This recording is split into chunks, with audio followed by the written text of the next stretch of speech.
Hello and welcome to a midweek Wardy's Waffle. In this update we're looking at the soil conditions for our spring crops. Also we're spraying off the fields that we're going to be planting. They do vary considerably with the conditions. We're also spreading fertiliser on the land that's coming sugar beet up on the heath on the light land, and we also got the solo out and we're soloing the old beet land, and I must say that's going incredibly well considering how the conditions were a few days or a week or two ago. Just remind you please to subscribe and to like these videos. That's if you do like them. It doesn't cost you anything to subscribe, so that'll be much appreciated. Thank you very much. So thanks very much for watching. Hope you enjoy it, and if you make it to the end, we'll see you then.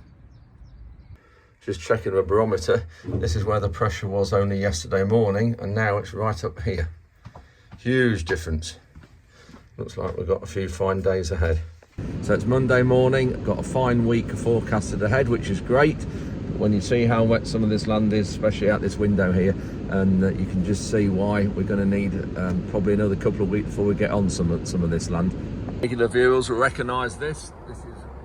We've got a heap of tarmac planings on one of our beet pads, and this is the field that was sugar beet.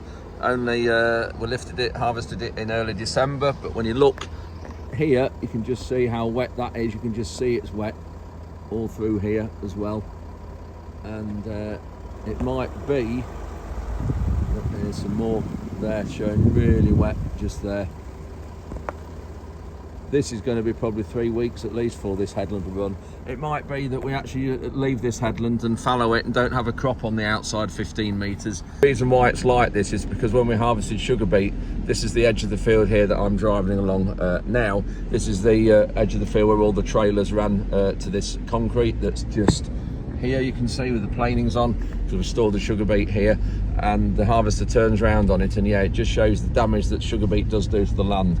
And this is why sugar beet, when we need a decent margin for sugar beet, and then obviously also the lanes that get damaged as well, that you've heard me mention before. Anyway, we'll see how we get on, but yeah, fine start to the week, but just a bit sort of concerned that we're going to be later and later getting some of these crops in the ground. And I know once you get now to April the 1st or beginning of April, the yields of these crops start to drop. Pleased with the wheats after beans this year, but I can't think the same I'm going to be saying this time next year, because this field here is coming spring beans, it should be, but we've got this dike soil that's come out, this dike that Barry did a few weeks ago. Got that, needs chopping up and working, but it's too wet to work at the minute. You can see there's water stood there, so we can't get the beans in yet, and it's nearly getting too late to put beans in, so we'll see. Anyway, drain here running well.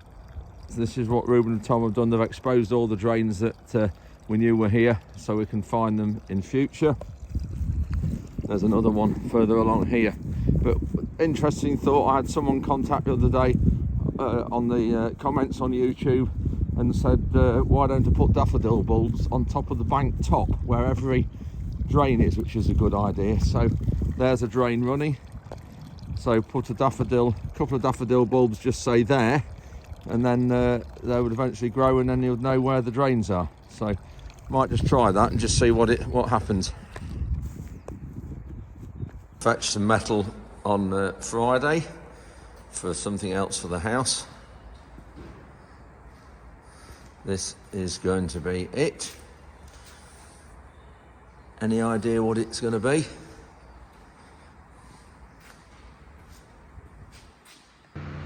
Perfect example of the spraying going well. We're putting here 2.5 litres per hectare of glyphosate in with water, so we put in, what's that, 97.5 litres of water, so total application rate here is 100 litres per hectare. You can see there the forward and back nozzles working well, and this is to control the volunteers, as you call them. This is self-set wheat that's come out the back of the combine. Last year this field is coming beans. Some of the other fields we're mixing some nitrogen, liquid nitrogen with the glyphosate, but obviously we can't do that with beans. We don't want to do it because we don't apply any nitrogen to the bean crop at all. Let's just move out here. perfect example as well here. You can see this has been done on the outside here with this wheeling. The sprayer, the GPS is only switching half the sprayer on. And it should, as it comes into this, there'll be some of that will switch off. You can see there, it's boom's overhanging there what is already sprayed. So when it went down the outside of the field, so when he went down here, the boom hung out to the middle of the sprayer where he is now. What we're trying to do, we're just controlling all these grass weeds, as we call them there. There'll be a bit of black grass and various other ryegrass and bromes and other grass weeds that we don't want growing. You can just see a bit of groundsel and just general rubbish that we don't want in the crop growing with the beans. So controlling it like this is the best way. It's actually walking better than I thought. Yeah, it's wet underneath, you can see there. Look at that there. Look at that, just sodden there, you can just see that. It just shows we can't go on this field for a few days yet, maybe a week even. It'll make more mess, it won't do any good. Getting plenty late enough for beans though. But we've just got to be patient with this soil type. Just see this field, how soft it is now after the rain, even though we've got these wide tyres on. Just see it sunk in just a little bit. If I get low down there, put my hand, just see there. But the sprayer would have been full on this outside, but you can just see what it's like, how soft it is. We've got to be really careful not damaging it too much and by going on too early. When you look at this outside, you can see where it's dry and where it's wet. You can just see the dark spots there is where it's wet.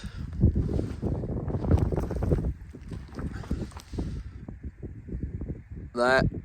So if we went on this, it really would do it some harm. Got our local contractor here putting some salt and potash on this land that's coming sugar beet. Nala!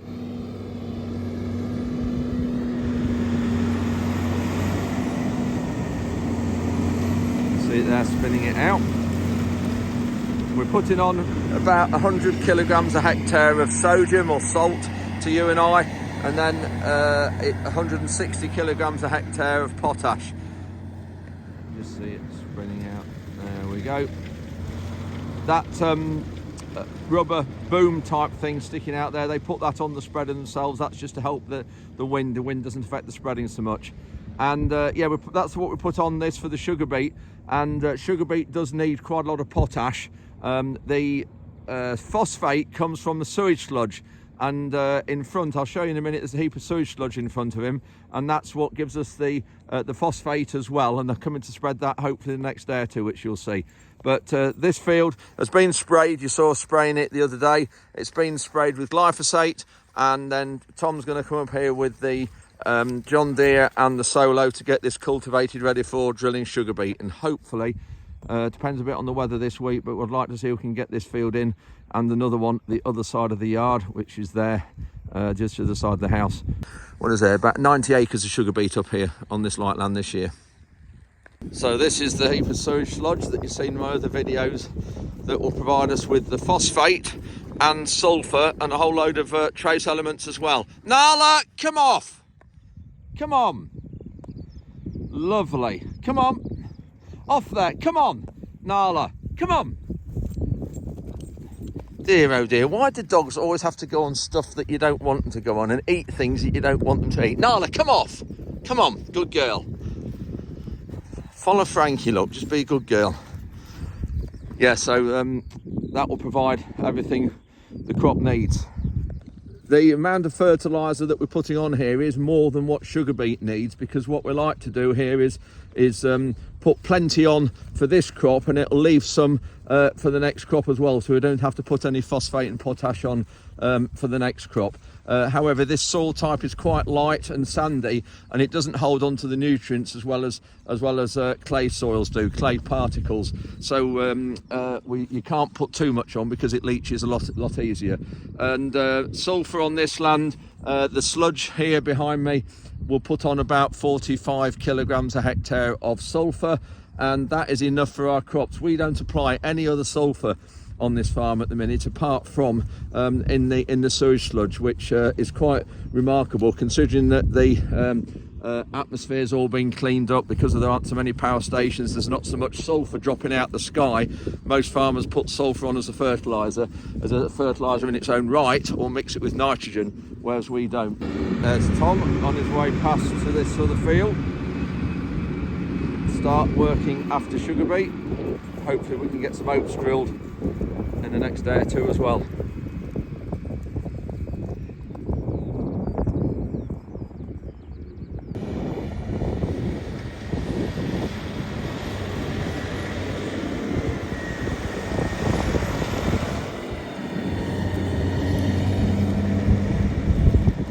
Just looking at the back of the spreader here, how it works. There's a conveyor belt there. You can just see that black conveyor belt there. There is the product coming out of the bottom of the hopper, and that runs, and then it drops it onto this little deflector, onto these discs, and then these discs are going round like that, and sorry, they're going that way and spreading all the fertilizer out. That's how it works, and that's all powered by a PTO shaft on the back of the tractor here, and PTO stands for power takeoff, and that is powered from the tractor there all the way through the spreader here, all the way through there. You can see they're all the way to the back, and then that's what powers the discs and the conveyor belt. Actually, the conveyor belt's powered hydraulically by oil. So this is what we're making for the house.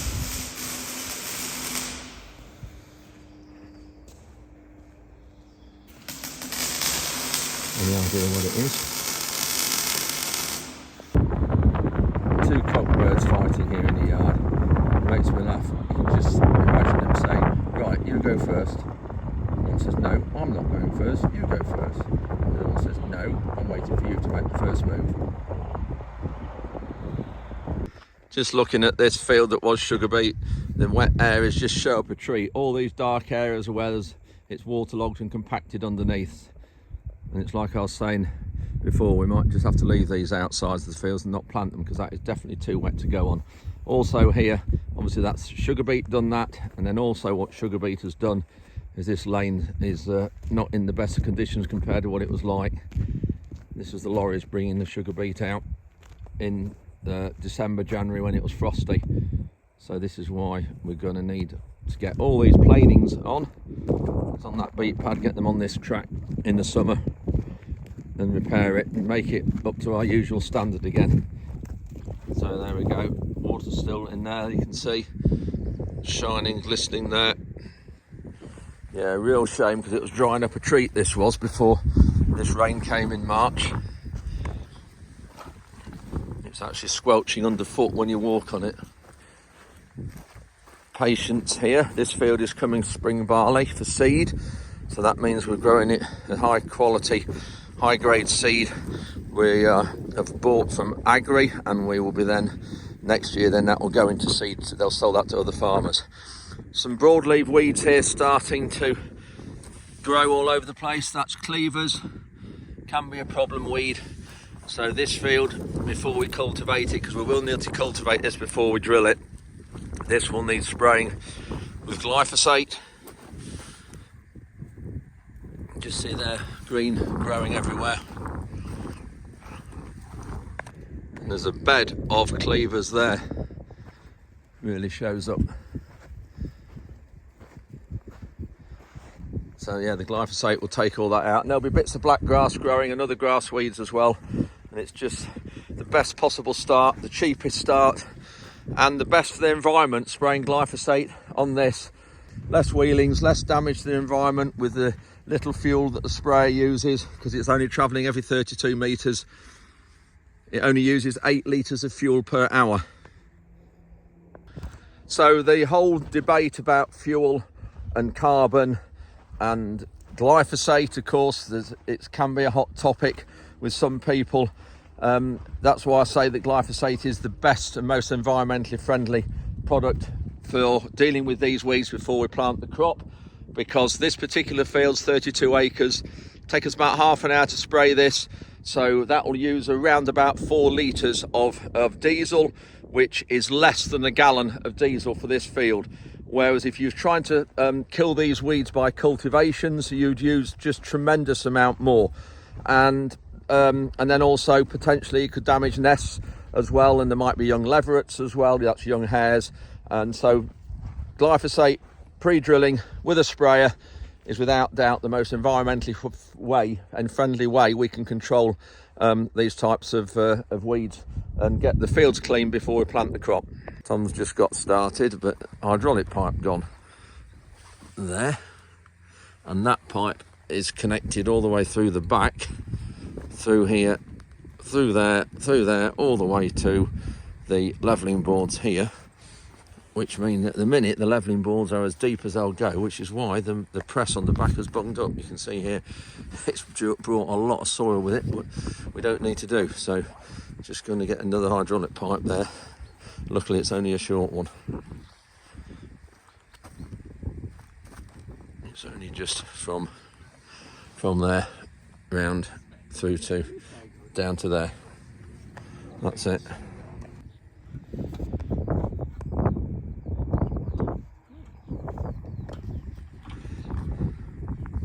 Nice to get the tractor going and some land work. You can just see a little bit of dust coming off the machine, which is incredible really, considering the rain we've just had, but this is this particular soil type.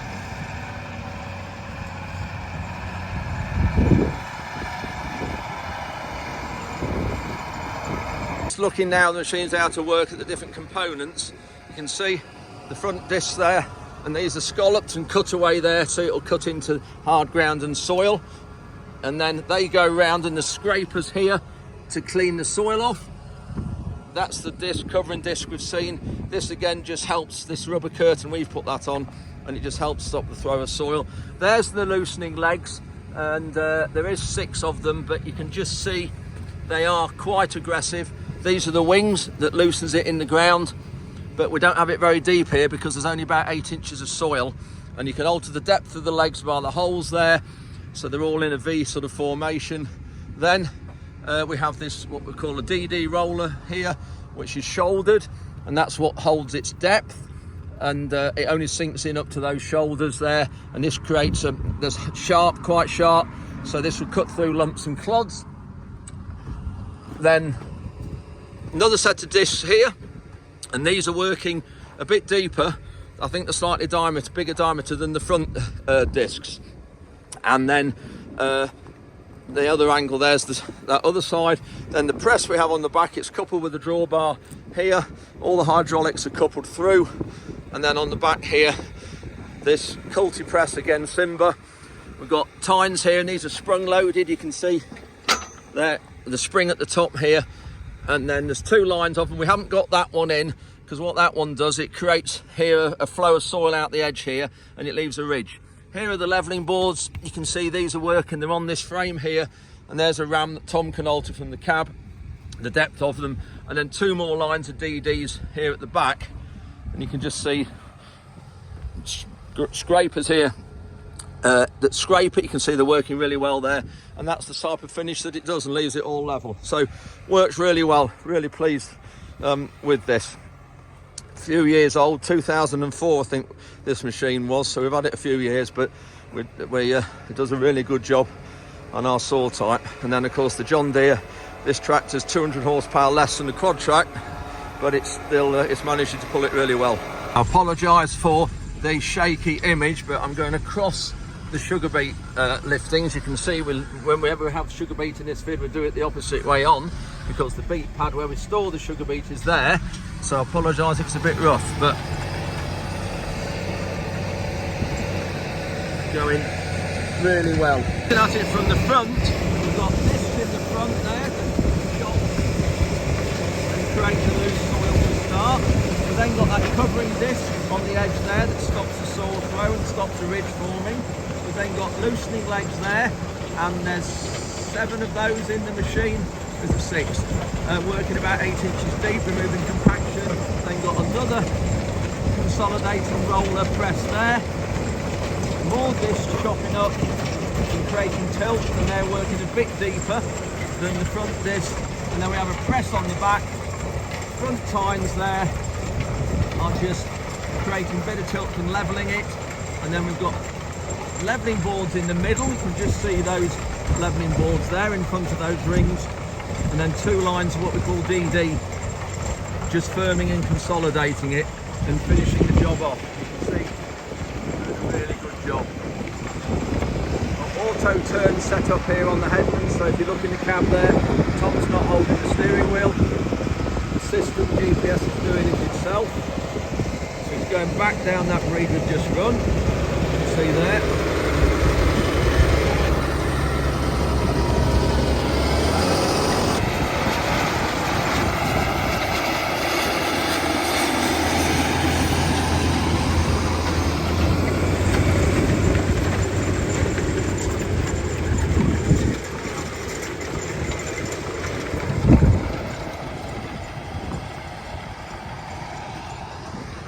So the reason why we've got gaps here is because it's easy with the GPS to miss what we call a breed and do it, and that's what you've just seen him turn. So we do every other breed, so we go all the way across the field, so he's gone all the way across the field to that hedge, and then he turns around there and comes all the way back here and fills these gaps in.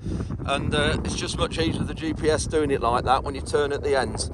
And then you can just see this is already dried by the colour of it. This was done about 3 hours ago. Just look at this lovely soil we've got. So yeah, this will drill a treat tomorrow. Going really well. We're just approaching the end of the field.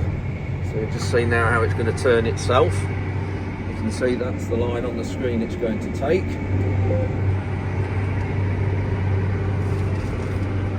It's lifted the solo out on its own. Tom's got it set up. You can see we're turning round to go in this one there. It goes way past it, which seems odd, because you wouldn't do it itself. There's this track's turning, and that's it. Just lowered it back into the ground. That's it, back on auto steer.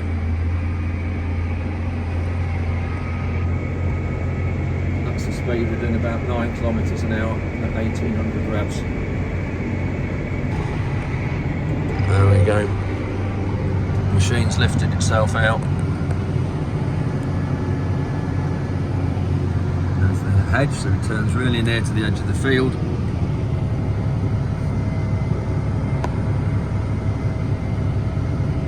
And then lining itself up. And then there you can just see dropping into work. Just looking at the screen and the fuel and everything that it's used, and it's top, you can just see instant is the fuel consumption right at this minute. Obviously it's changing gear because we are going uphill slightly, you can see, and that's the Lincolnshire hill, by the way. So it's 19.8 litres a hectare there, and its average across the field is 22.3, a bit higher than normal because it is wet, or it has been wet and it feels compacted from sugar beet trailers, so that's why it's a bit more than normal. Fuel per hour. That top one's, yeah, fuel per hour. What's the average working speed? How long you've been in the field, really? Yeah. Idling for half an hour because of that pipe going. How much distance you've done in the field? So that'd be really good. Well, yeah, that's time in work. Not including your turning. Yeah. We got there. I've set a counter when we first bought the tractor. Yeah. Since new, to see how much fuel it's used since we've had it. Right. And everything else that it's got. Yeah. That's all since new. So what fuel have we had it since use? 5,800 litres. 5,800 litres, and we've only done 100 and how many hours? 120 something hours. Yeah, 125 hours. Yeah. Just coming to the end of the field again. So there, just had a bit of a view inside the cab and how it all works. You can just see what an impressive tractor it is, and this outfit, this solo with the press, you can just see why it really works well for us. Just on that tractor, seeing it's done 120 odd hours since new. We got the tractor, I think it was about October the 13th or 14th last year, so that's why it hasn't done many acres. But yeah, really great tractor for us, dropping 200 horsepower and dropping 9 tons in weight, going from the quad track to this, but definitely the right decision to do with the deal we had. Tom and Ruben are just putting some oat seed in the hoppers that we use for drilling. It's just easier doing it, filling the drill out the hoppers and filling the bags in the yard, and leaving the bags here just means when you're out in the field the wind's not blowing the bags all around, and if you want to just drop a little bit of seed in the drill, you can do with the slides at the bottom of the hopper. Just put the drill on ready. Just going to calibrate that, make sure we've got the right seed rate going on. So that's it for this update. Thank you very much for watching. Hope you've enjoyed it, and we'll see you on Sunday.